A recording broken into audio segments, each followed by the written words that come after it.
Don't smile now. You haven't been smiling this whole time. Wipe that smile off your face. Eamon drove the bus 20 minutes and fucked it all up.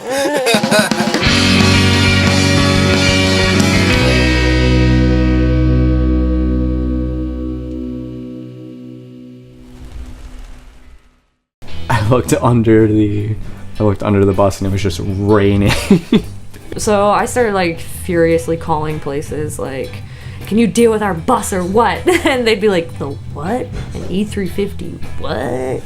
And you'd be like, okay, know that. One place was super helpful and they were like, I don't know, I never heard of one of them, but I do know you could probably go down the road a bit. And then they would tell me like all these weird road directions, but I could just Google map it, so safe. So we just drove off and pulled right into the diesel mechanic before any problem had happened. And the mechanic guy was really nice. We had actually got there right on his lunch break, so we did have to wait for him to go get lunch with his wife and go to the eye doctor. It sounded like the lunch with his wife part was the bigger chore. The guy was having lunch, so we decided to have lunch too. So that was the first time I made salad for everybody, and it turned out pretty good. It was a pretty good salad, I wasn't gonna lie. He came back and he looked at our bus and he found the problem and he fixed it. And they were like, yeah, it's just a popped hose. It just popped out. You just need to replace the gasket. That's it. He fixed the bus. We got a nice lunch break. Couldn't be happier. And he said, everything should be fine now, but you need to flush your coolant because somebody put tap water in there and it's just brown sludge. So you need to get that fixed. So we were like, all right.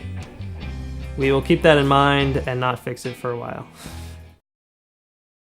We still had a very long drive to Escanaba. You know, every time you thought you were almost there, there were still like 6 hours to go. So that really sucked. There's so much water. This is one great lake.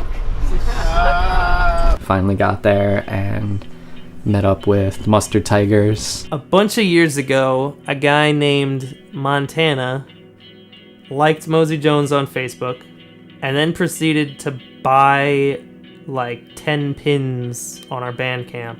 I was like, who is this random dude from Michigan? So I don't know, I sent him the pins and he wound up showing a bunch of his friends who also liked us.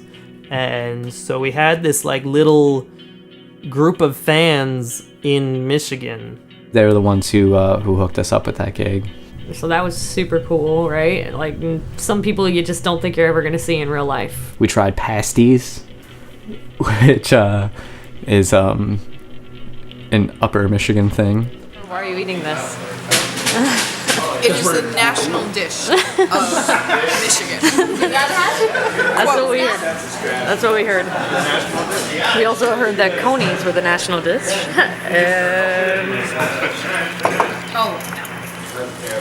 And what? And smoked fish. There were a few. There were several things of national dish.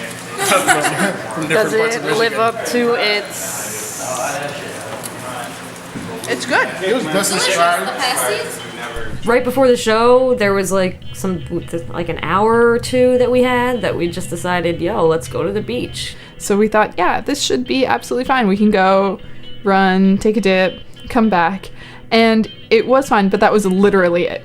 We had to walk to the shore, run in the water, which was so nice. It was beautiful.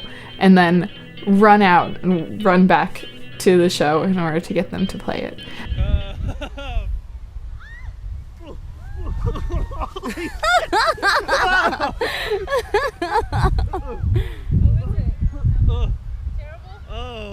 Is it bad? That was a ride.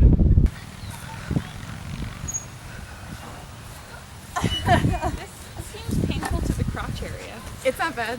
Not so bad. Not so bad? Oh, just don't drop me fast like that. I got everything. I got my phone, cigarettes. It's like I'm scared. I haven't sea slotted in. Just let go, man. Whee! Whoa! I'm scared.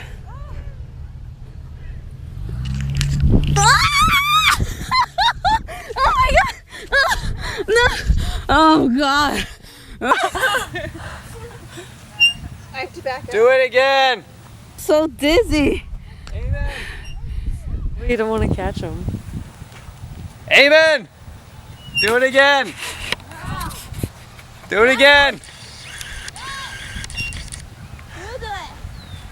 Oh.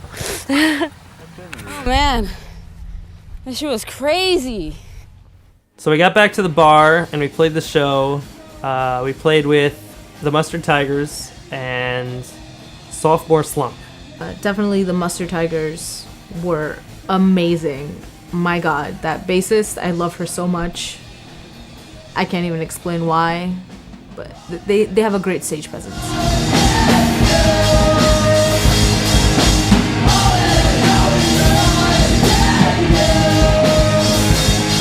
SemiCrcls played. For the tour, my band was Frisco on bass, me on guitar and vocals, and Eamon on drums. I ended up playing bass for SemiCrcls, his band, on the tour, which was a lot of fun. I had never played. I played maybe like one song with Frisco in his basement as a cover, as a joke. And that's all the experience I had with Frisco. But luckily for me, you know, he took it very seriously and he studied my album and like played along to it, and he was very prepared on bass. You know, got to just kind of jam off of his SemiCrcl songs that he had just released.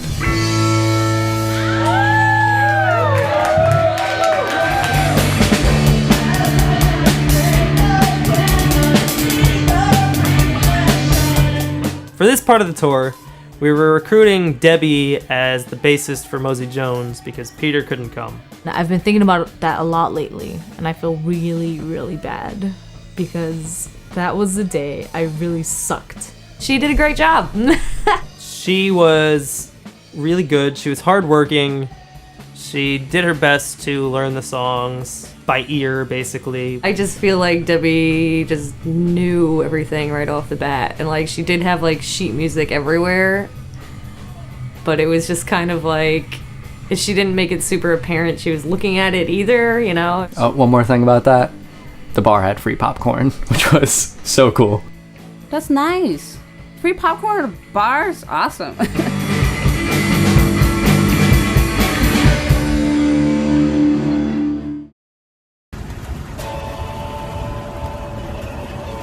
Hanging out by the street, the same old thing we did last week.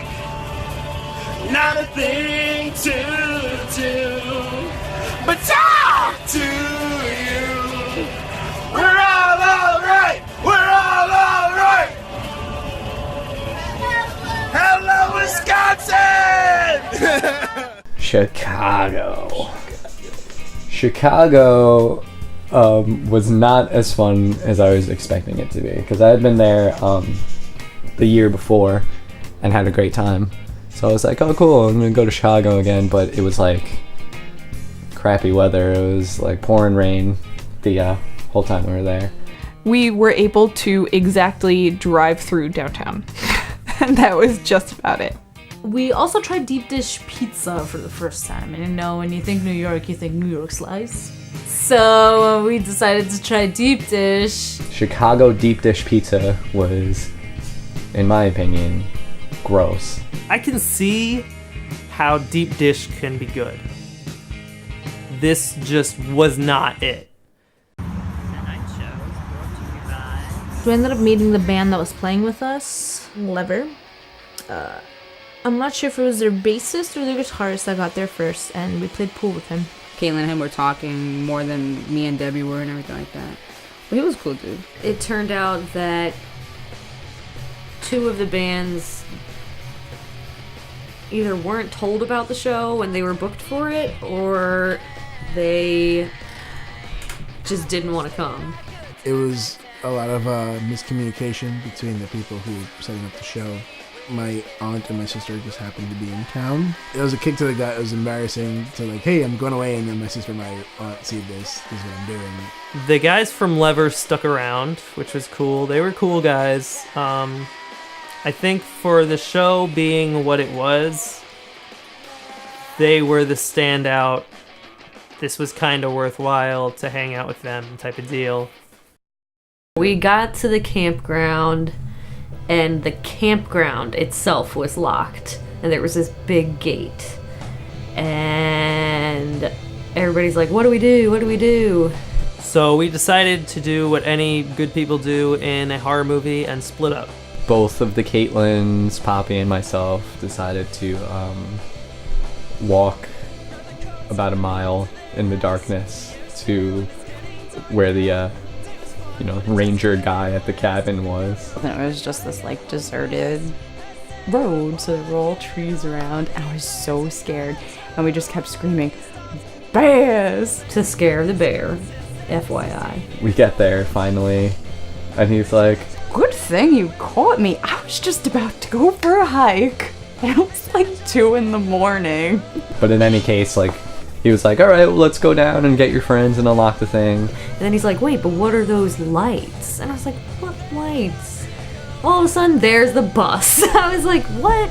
Apparently some cop like drove by and was like, what are you doing? And let him in. The next show we had to go to was in Waterloo, Iowa. Iowa is not a place that people talk about in New York. I was starting to get afraid about how I would be treated if I were to be treated any differently, how I would react, or how the rest of my friends would react to a certain, possibly uncomfortable situation. This whole trip, if you haven't heard me talking, like, I'm like, yo, what the fuck? This is too good. Who's gonna do what to me? You know, like, and like just mad scared like the whole time. And I didn't really know. I mean, the people who I talked to, Mason seemed cool when I talked to him. Cedar Valley DIY in general seemed like cool people, nice people. This fucking place was the bomb.com. What? Waterloo was one of the best places that we have played in. It was this big, awesome place where the cheapest beer was like 75 cents and the most expensive was like $3.50. And then they're like, oh, you're in one of the bands. All the beer prices are half price. I've never drank for so cheap. And then you're in this weird New York state of mind, like, how do I tip somebody off a 50-cent drink? Like, usually I'll give $1. But is that how it works here? Because you could just take the full $1. I don't know what to do. Everyone was just so friendly and it was so nice. And the first bands played and they were really great. And the audience was really great. And we thought, could it get any better than this? And then it could, because when the Loneliers and the Skates played, the audience was so into it and everyone was so excited. They didn't come to see us because they don't know who we are. We're just a bunch of randoms. I guess they could have come to see the other people, or maybe they just came because, hey, it's a show, it's something to do. And they were just so into it. And we learned very quickly that the smaller towns that we visited were usually the better crowds. We played our music and we got lots of good feedback. People really liked what we were doing. Everybody here is super supportive. They made sure to label it as a safe space so anybody could go. They were going because there was a great venue in the town and a great bar and a very friendly place, and it seemed like a communal thing. And we did sell quite a bit of merch that night, and so did the Skates.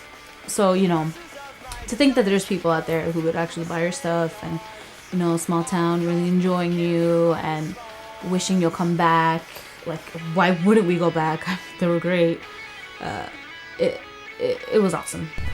We ended up hanging out there for like an hour after they closed the bar, just because like we had made good friends with the bartenders and stuff, and the sound guy. Mike was really, really nice. He said that if we had time the next morning, he could, once he got off of work, we can go to his house and he'll make like pork chops and we can drink and hang out. I wanted to do that, but we didn't have the time to because we needed to go to our next destination. But at the end of that show, the nighttime, he gave us like a case of like beer, different beer. And I was just like, this sucks. I want to stay here for weeks. It was beautiful. That was a great night. We left very happy with Waterloo, Iowa. Waterloo was so nice. I say nice and cool to everything. I don't care. Personally, my favorite show of the tour. I think Iowa was the winning stop. It seems. It had the winning edge. It had the winning edge. There you go. You could have let that one slide, could you? I'm gonna do it. Hey guys, this is the Pigeon Pack. Thanks so much for watching. Hola, somos el Pigeon Pack. Muchas gracias por estar sintonizado. Please make sure you like, subscribe, and comment on the video, and let us know what you think. Haz seguro de darle like, suscríbete y dejar comentarios para dejarnos saber lo que estás pensando. Make sure to check out our Patreon, because when you donate, you get some exclusive content. Haz favor de buscar nuestro Patreon y cuando cada vez que donas hay exclusivos contenidos. Thank you so much again, and see you. Muchas gracias.